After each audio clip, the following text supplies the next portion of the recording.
Speaker number one, Joyce Buchers, What's on My Mind? What's on my mind? Joyce Buchers.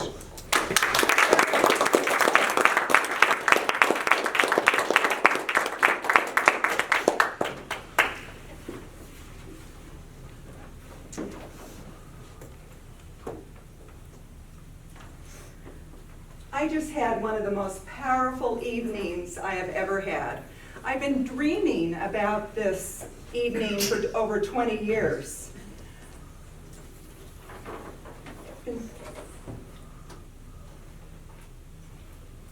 I was asked to play the harp.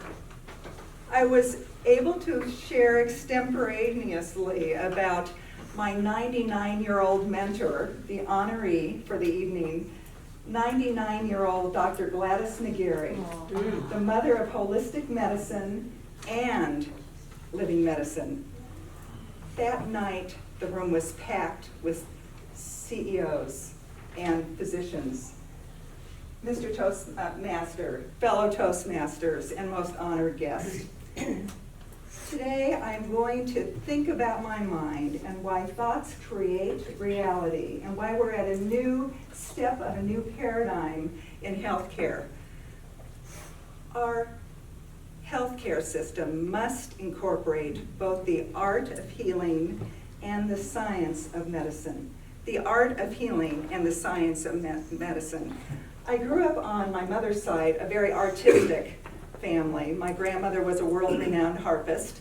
My father was a scientist. He was really into electrical engineering. I didn't know which way I should go, art or science. My dad convinced me that the computer field was it. You know, the computer field was much more lucrative than music. I was hired as the first woman in data processing here in Phoenix. And I was at the data processing career, and I was at the pinnacle of my 15-year career, and when the unthinkable happened. The time that the sun came down on January 10th, 1991, the semi-truck went wham! My jaw was broken, 7 vertebrae were broken, my brain was severely rattled, my children lost the support of their mother, my marriage wobbled, I lost my job, and I was not functional. I lost my job.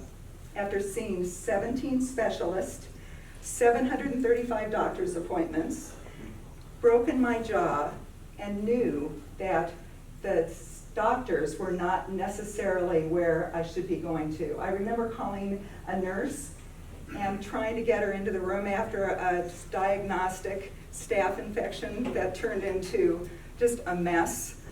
And it turned out to be an oxy pump administering drugs directly into my veins. Do you realize that 8% of the drugs in patients in the United States use 80% of the pharmaceuticals worldwide? There is truly an opioid crisis here in the United States. Over 70,000 deaths in 2018 alone from opioid deaths. And here I am, one of the first opioid patients. All these doctors only prescribe drugs, surgeries, and diagnostic. Guess what? I then met Dr. Gladys McGarry. Dr. Gladys McGarry helped me find an integrative approach, and I went over to Cedars-Sinai, and these doctors were teaching me basic neuroscience and the power of energy and the neurons that fire together, wire together. 20 or 30 electrodes were placed on my right side of my brain, and I would breathe, listen to music, meditate, and become mindful of where my pain was. The doctors would then go in arthroscopically and scrape the joint, and it would allow the brain, the electromagnetic brain, knew what to do to heal itself from the inside out rather than those drugs. Absolutely allowing my electromagnetic brain to heal itself. So I had an awakening as to what was needed to heal. The doctors asked me what brought me joy and peace. So I sat in my living room and started playing my grandmother's harp. And I realized that this experience wasn't the worst experience in my life. It was one of the best experiences in my life because it was my call to health care ministry. They were tired of opioids and drugs. There are options like energy medicine, like the harp, like the massage, like using energy vibration and frequency. Spiritual techniques connect us with the harp. The harp is often related to God and the heaven. You know, thou art God. That God is what is the power of the harps. And so I really saw what the energy of the harp is. And as a result of the personal crisis, I no longer wanted to contribute to IBM's bottom line. I went into therapeutic harp ministry and got into the ministry at Hospice of the Valley, coordinating an area called integrative medicine.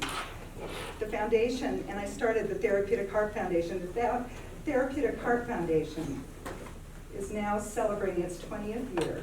Last year alone, we served over 195,000 patients, families, and caregivers, and 30 different health care settings. Doctors prescribe the harp for patients.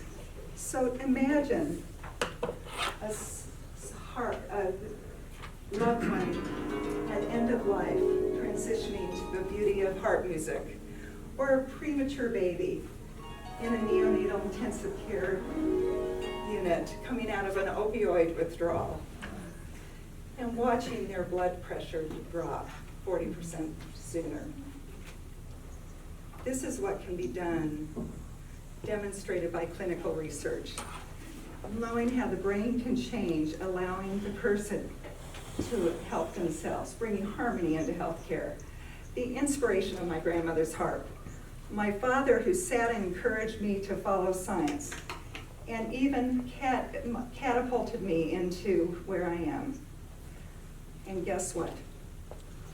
An article was just published last week.